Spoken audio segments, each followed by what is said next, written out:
Donc je m'appelle Laurine Estrade, je suis la réalisatrice de L'Enfant dans l'arbre, qui est un documentaire de 52 minutes, qui a été tourné à l'école Léon Blum de Perpignan. Je suis Jean-Baptiste Bonnet, je suis le chef opérateur de ce film.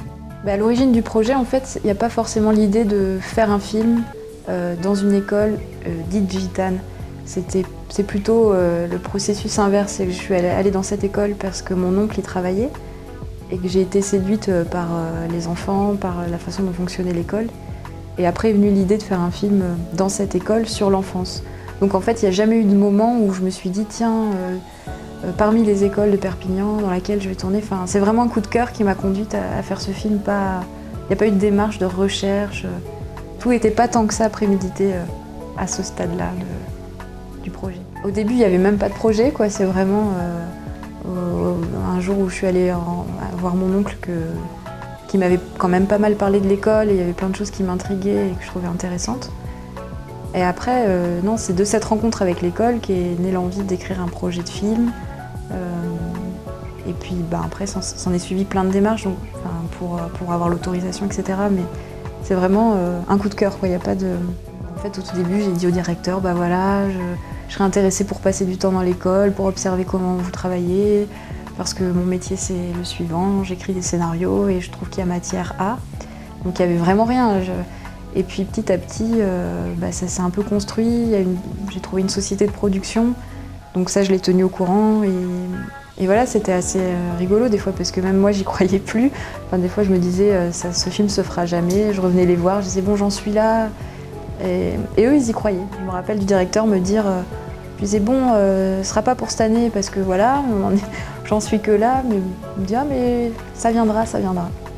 Et voilà, c'était marrant. En fait, c'est vrai que l'école, c'est un peu le médiateur du projet. Ça a été la structure de l'école pour parler aux familles, etc. Tout passait par l'école. Puisque justement, comme il y a eu tout ce suivi sur la naissance du projet et cette bienveillance de l'école, et parce qu'on a d'abord obtenu leur confiance, ça fait que si des gens étaient au courant qu'un film se tournait, c'est parce qu'ils avaient plus ou moins un lien avec l'école. Mais après, il n'y a pas eu de publicité là-dessus, puisque de toute façon, le projet était de rester tout le temps dans l'école. Mais aussi, j'aimais bien l'idée de pouvoir rencontrer les enfants en dehors du contexte familial, ou ne pas forcément connaître leur maison, les voir en tant qu'individus, pas chercher à les connoter forcément à leur famille, etc. L'école Léon Blum, c'est une école publique, c'est ça que je voulais dire, primaire publique. Donc elle est ouverte à tous, et notamment à tous les enfants du quartier. Et donc les 5% d'enfants qui ne sont pas gitans dans l'école, bon, c'est un chiffre à revoir, hein, 95%, c'est pour donner une idée, quoi. C'est une forte majorité, mais voilà, d'année en année, ça a changé. C'est des enfants qui habitent le quartier, quoi, les 5% restent. Oui, l'absentéisme, c'est je sais pas, je saurais pas trop, j'arrive pas à trouver les bons mots pour le... Je vais essayer de bien dire les choses parce que... Problématique centrale. Voilà, c'est pas mal. Du lien entre les enseignants, l'administration de l'école et les parents. Déjà, le fait que l'enfant vienne, elle soit présent à l'école, c'est déjà un vrai premier pas qui est fait dans le lien entre l'école et ses familles. Puisque je pense que je me trompe pas trop en disant que la perception de l'école primaire par les familles des enfants qu'on a rencontrés est pas très claire, quoi. C'est pas un endroit où l'enfant doit être présent tous les jours à l'heure. Je veux pas dire de bêtises parce que je veux pas faire de grosses généralités, parce qu'il y a aussi des parents au sein de la Cité Bellus pour qui les enfants sont là tous les jours, à telle heure, et pour qui c'est important. On a rencontré vraiment des cas assez différents, quoi. C'était ça aussi l'intérêt d'y passer 3 mois, c'est qu'il y a quand même beaucoup de clichés qui sont désamorcés à un, quoi. Oui, puis il y a un vrai travail de l'équipe pédagogique pour donner envie aux enfants de venir, puis impliquer les parents, voilà, dans la démarche du réveil à l'heure, arriver à l'heure, etc. Et ça fonctionne quand même. Sur 3 mois, on a pu voir les effets de ce travail-là de l'équipe. Et puis c'est vrai que c'est dur parce qu'en fait, Quand on entend communauté gitane, on a envie de résumer, de faire des généralités, mais c'est très juste ce que tu viens de dire, c'est qu'en fait, il y a plein de cas particuliers quoi, au sein même d'une communauté, donc c'est un peu compliqué de répondre à ces questions-là de façon catégorique. C'est vrai que la question de la présence, elle est abordée quasiment tous les jours dans toutes les classes, avec vraiment un travail de répétition de la part des enseignants, qui trouvent toujours plein de moyens, parfois drôles, parfois avec une autorité un peu plus ferme sur le fait qu'il faut être là, quoi. La problématique, elle est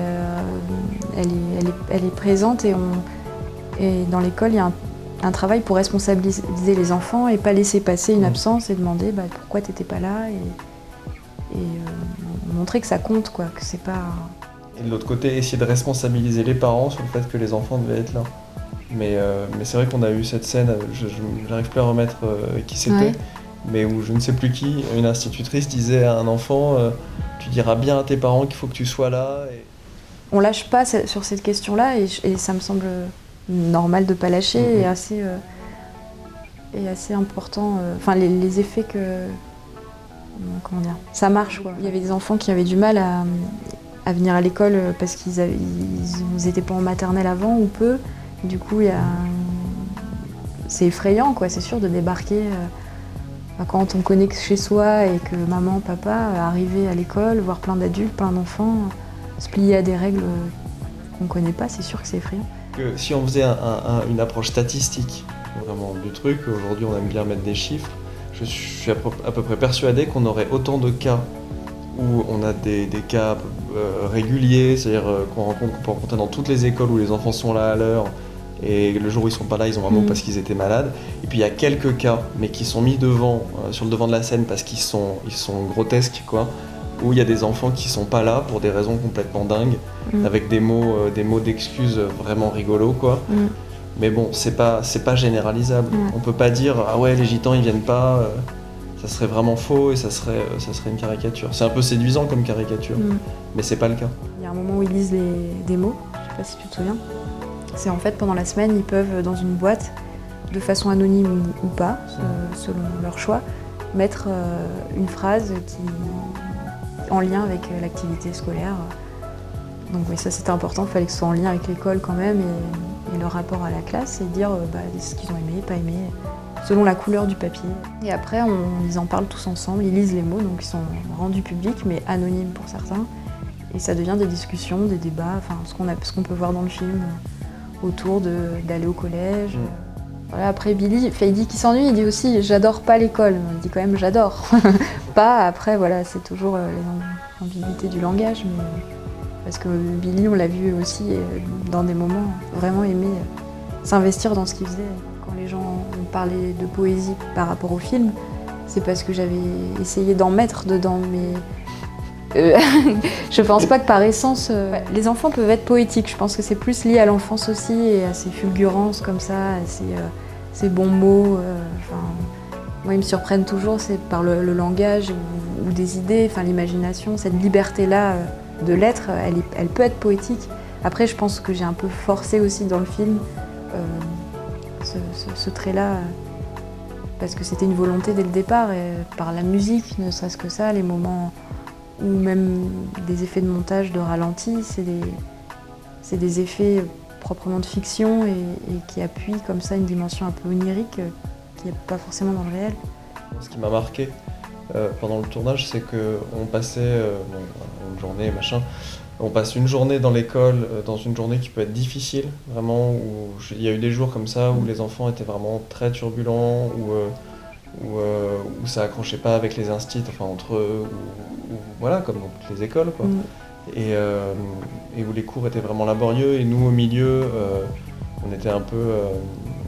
on était là au milieu, et où les énergies vraiment qui nous tournaient autour étaient vraiment tendues toute la journée. Et on sort de là, on est crevé, les instits sont 2 fois plus crevés que nous. Et déjà nous on l'a ressenti comme ça. Et on regarde les images, alors qu'on a filmé tout ça toute la journée, on regarde les images et il y a une incroyable douceur qui diffuse de tout ça, alors que les enfants sont hyper turbulents et qu'il y a eu même des scènes violentes entre eux. Nous on a toujours été à l'extérieur de tout ça, même quand on était avec notre caméra en plein milieu de la cour. On est là pour regarder, et quand on regarde quelque chose, on peut toujours y trouver une forme de poésie, de beauté, ça dépend comment on la regarde. Puis c'est vrai qu'il y a des choses qu'on ne voulait pas filmer, parce que de toute façon l'objectivité elle n'est pas possible dès lors qu'on a une caméra dans les mains. Et il y avait des choses, voilà, si on met une scène de baston dans la cour pendant un quart d'heure dans un film, on raconte quelque chose. Et nous, ça nous paraissait pas représentatif de... Enfin, je dis non, c'est pas moi qui fais le montage, mais c'est vrai que ça nous paraissait pas représentatif de ce qu'on vivait tous les jours. Oui, c'est une grosse prise de tête de respecter, de tenir un peu le pari du film, du projet sur papier, voilà, enfin, la poésie que je voulais y mettre, le monde de l'enfance, rester à hauteur d'enfant, suivre des histoires d'enfants à leur niveau, mais les vivre comme des histoires de fiction fortes, tout en ne trahissant pas une réalité de l'école. Donc c'est aussi pour ça que l'absentéisme est présent. Je n'ai pas souhaité faire l'impasse non plus sur la réalité de l'école. Mais c'était un équilibre pas forcément facile à trouver. Je ne sais pas si on l'a trouvé, mais ouais, c'est des questions compliquées.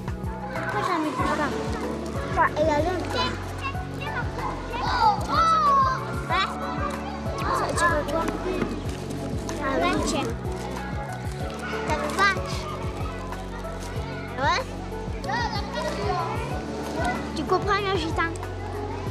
Le gitan, là. Il y a un dieu que... Oui, tu vois, ça va. Hein?